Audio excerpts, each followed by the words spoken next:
محنت کی ابھی میں نے بتلایا 1000 برس 950 برس تک تو کوئی ایمان نہیں لایا۔ وہ آخری 50 برسوں میں کچھ لوگ ایمان لائے، پھر اللہ نے خود ہی بتلا دیا، قرآن پاک میں ہے، اے نوح اب تک جو ایمان لا چکے بس آئندہ تجھ پر کوئی ایمان نہیں لائے گا۔ انہوں نے کہا جب آئندہ کوئی ایمان لائے گا نہیں تو پھر کاہے اتنی، پھر اللہ سے انہوں نے دعا کی، بد دعا کی، رب لا تذر علی الارض من الکافرین دیارا، اے اللہ ایک بھی بستا ہوا کافروں کا گھر دنیا پر نہ چھوڑ، انک ان تذرہم یضلوا عبادک، اگر اب تو نے چھوڑ دیا یہ کمبخت تیرے بندوں کو گمراہ کریں گے، وَلَا يَلِدُ إِلَّا فَاجِرًا كَفَّارًا، اور ان کے گھر میں جو بھی نابکار جنم لے کے آئے گا تیرا نافرمان ہی پیدا ہوگا۔ اللہ نے دعا قبول کر لی۔ اس کے لیے آگے لمبی تفصیلات ہیں۔ اللہ نے فرمایا جہاز بناؤ، 3 منزلوں کا جہاز بنایا، پھر وقت بتلایا، ان کے پوچھنے پر پانی کب آئے گا، یہ روٹیوں کا تنور ہے، جب اس میں سے چشمہ پھوٹ پڑے سمجھ لو شروع ہو گیا عذاب کا ٹائم۔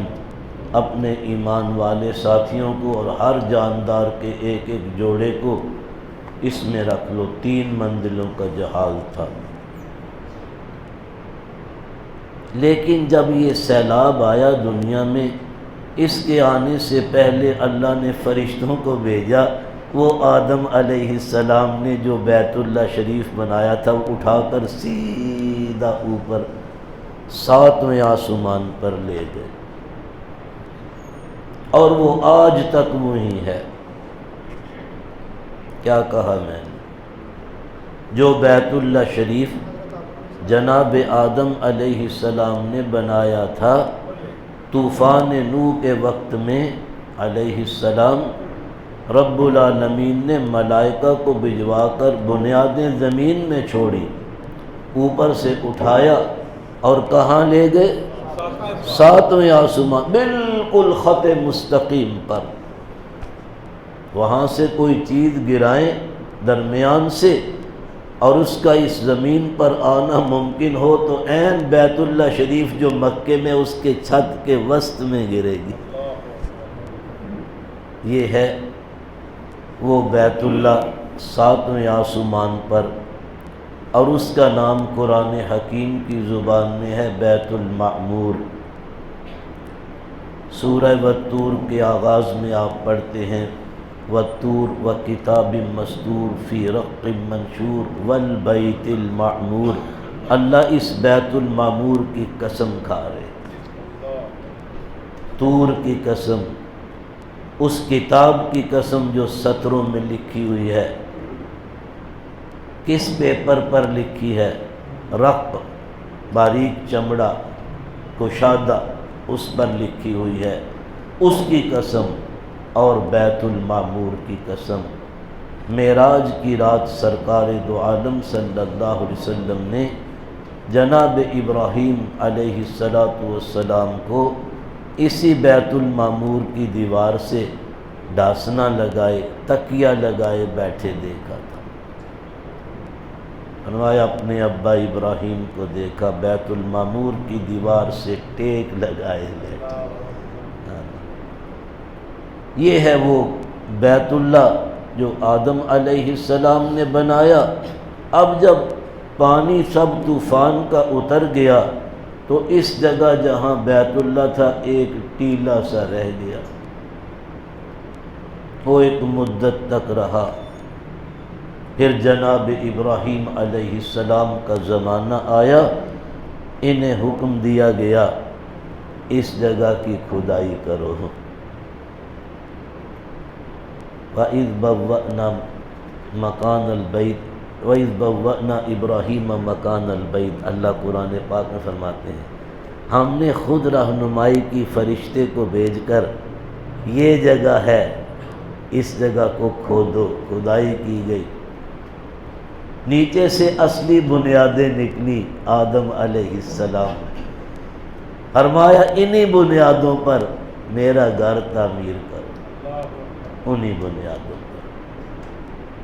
یہ قرآن پاک میں ہے وَإِذْ يَرْفَعُ إِبْرَاهِيمُ الْقَوَاعِدَ مِنَ الْبَيْتِ وَإِسْمَاعِيلُ، یہ دونوں باپ بیٹا ابراہیم و اسماعیل علیہم السلام اٹھا رہے تھے بنیادوں پر اللہ کے گھر کو۔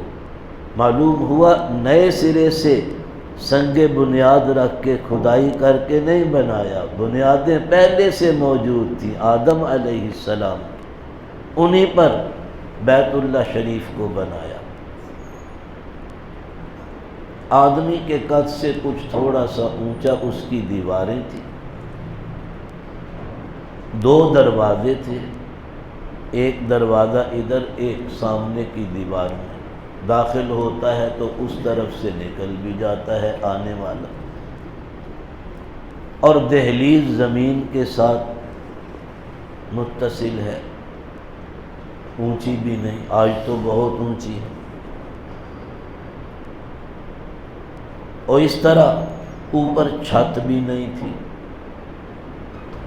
یہی بیت اللہ حضور صلی اللہ علیہ وسلم کے زمانے تک اس بار کئی مرتبہ درمیان میں اس عرصے میں مرمت بھی ہوئی، ضرورت پیش آئی، از سر نو بنایا بھی گیا۔ جب نبی علیہ السلام کی عمر مبارک 35 برس کی تھی، یعنی اعلان نبوت فرمانے سے صرف 5 سال بیشتر، تو قریش نے منصوبہ بنایا کہ بیت اللہ کی دیواروں میں دراڑیں پڑ گئی ہیں، سیلاب کی وجہ سے کچھ شکستہ ہو گئی ہیں، وہ ان کو اٹھا دیا جائے، نئے سرے سے بیت اللہ تعمیر کیا جائے۔ جوف کعبہ کے کھتے کے اندر ہوتا تھا خزانہ، لوگ آتے پیسے وغیرہ چیزیں ڈال دیتے، وہ اس خزانے میں محفوظ رہتا، کوئی چوری نہیں کرتا تھا، اللہ کے گھر کا مال ہے۔ انہوں نے کہا کہ وہ خزانہ دیکھتے ہیں وہ مال کتنا ہے تو اس سے بیت اللہ کی تعمیر کریں گے، اور اپنے مال میں سے کوئی آدمی حرام کا کوئی پائی پیسہ خرچ نہ کرے، اللہ کا گھر ہے۔ وہ دیکھا تو اندر کچھ بھی نہیں، وہ خزانہ خالی، تو بہت کچھ تھا اس میں، وہ مال کہاں گیا؟ انہوں نے وہ سراغ رسان جو تھے لوگ، ان سے رابطہ کیا۔ وہ ایک آدمی نے کہا میں کھوج لگاتا ہوں۔ اخیر ڈھونڈتے ڈھونڈتے انہوں نے وہ خزانہ ایک شخص کے پاس ڈھونڈ لیا۔ بنو خزاعہ کا آزاد کردہ غلام تھا، اس کا نام تھا ودیق، اس کے گھر سے وہ مال ملا۔ قریش نے کہا یہ چور ہے، اس کا ہاتھ کاٹ دیا چوری کے الزام میں۔ اس نے کہا میں چور نہیں، لیکن انہوں نے کہا مال تیرے پاس ہے، یہ بیت اللہ کا سارا خزانہ تو نے لوٹا۔ یہ بعد میں حقائق کھلے اور پتہ چلا کہ یہ ودیق خود چور نہیں تھا، چوروں نے چرا کر اس کے پاس امانتاً رکھا تھا۔ ایسے ہوا کہ جب ہم کہیں گے تو تب تجھ سے لے لیں گے۔ بہرحال وہ پیسے بھی تھوڑے تھے، کیونکہ انہوں نے کہا آئندہ اس چوری کے پیش نظر محفوظ کر دیا جائے کہ بیت اللہ کی دیواروں کو اوپر تک بلندی پر لے جائیں، اوپر چھت بھی پاٹ دی جائے تاکہ آئندہ چوری کا خدشہ نہ رہے۔ اور دہلیز بھی انہوں نے اونچی کر دی۔ دیکھا آج بیت اللہ کی دہلیز کتنی اونچی، سیڑھی لگا کے چڑھنا پڑتا ہے۔ ابراہیم علیہ السلام کی تعمیر میں متصل تھی زمین سے، اور حتیم کا حصہ وہ جو ہاف راؤنڈ وہ بیت اللہ کا حصہ تھا، یہ قریش نے باہر نکالا۔ کیوں نکالا؟ پیسے تھوڑے تھے، مال بڑا تھا ان کے پاس، لیکن یقین تھا حرام کا ہے، غصب کا تھا، لوٹ کا تھا، کیونکہ لٹیرے تھے، نہیں چاہتے تھے ایک پائی بھی حرام کا مال بیت اللہ پر لگے۔ اب ان کے پیش نظر یہ تھا کہ پہلے تو بیت اللہ کو شہید کریں، پھر اس کے بعد از سر نو تعمیر کریں۔ تو شہید کرنے کے لیے انہوں نے پروگرام بنایا، لیکن جب آگے بڑھے تو ایک اندر سے سانپ نکل کر دیوار پر بیٹھتا ہے، جو آگے بڑھے اس کی طرف لپکتا ہے۔ ڈر گئے، اللہ کی طرف سے اجازت نہیں، روزانہ آتے، لیکن وہ سانپ یکدم اندر سے نکلتا، دیوار کے اوپر آ جاتا، جو آگے بڑھے اس کی طرف یوں وہ پیچھے دفع ہو جاتا، بھاگ جاتا۔ اب کیا کریں؟ ایک دن حسب معمول جمع تھے اور سانپ بدستور دیوار پہ بیٹھا ہے، آسمان کی جانب سے ایک بڑا سا پرندہ یوں آیا، یوں اچک کر اس سانپ کو اٹھا کر لے گیا۔ قریش خوش ہو گئے، آج اللہ نے ہمیں اجازت دی ہے، پھر بھی ڈرتے تھے۔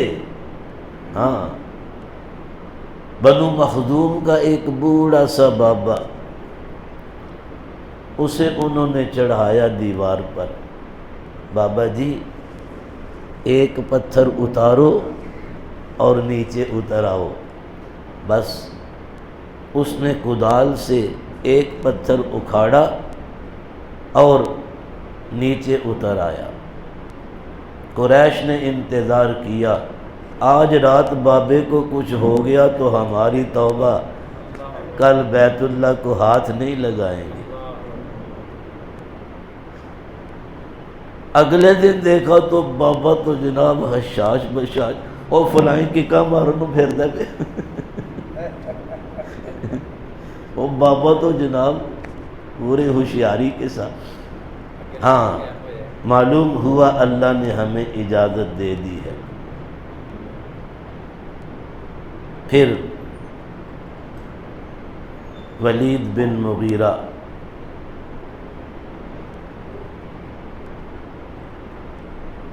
خالد بن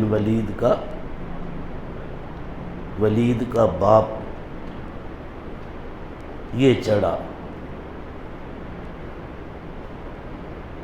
اوپر، ولید بن مغیرہ چڑھا، خالد بن ولید کا باپ، ایک ایک کر کے پتھر اکھاڑتا تھا اور ساتھ کہتا جاتا تھا، اللہ ڈانا نہیں چاہتے، تیرا گھر بنانا چاہتے، اے اللہ ڈانا نہیں چاہتے، بنانا چاہتے۔ وہ ایک ایک پتھر مقدس پتھر تھے بیت اللہ کے، اکھاڑتا، پکڑنے والے بڑے احترام سے پکڑتے اور نیچے رکھتے، کیونکہ ان کے پروگرام میں ہائٹ یعنی بلندی زیادہ کرنے کا، تاکہ چوری کے خدشے سے محفوظ ہو، تو اور پتھروں کی ضرورت تھی، دور دراز پہاڑوں سے پتھر لاتے، گڑ گڑ کر اس بلندی کے مطابق جتنی وہ چاہتے تھے، انہوں نے پتھر اضافہ کیے۔ چھت کا کیا کریں؟ سیدھی دے گوئی بول۔ چھت کے لیے یوں تھا کہ رومی تاجروں میں سے کسی کی کشتی جدے کے ساحل پر چٹان سے ٹکرا کر ٹوٹ گئی تھی، اور اس کے تختے بڑی مدت سے وہاں پڑے تھے، تو قریش نے چاہا کہ وہ تختے اٹھا کر لے آئیں، بیت اللہ پر چھت ڈال دیں۔ یہ اونٹوں پر لوڈ کر کے وہ تختے لائے۔ ایک قبطی مصر کا باشندہ جو مکے میں رہتا تھا، قبطی بڑھئی ترکھان، اس سے رابطہ کیا کہ جب دیواریں پوری ہو جائیں تو اوپر چھت پاٹ دینا۔ اس نے کہا کر دوں گا۔ وہ تختے وہاں سے لے آئے اور چھت کے لیے اس بڑھئی کی خدمات بھی حاصل کر لی۔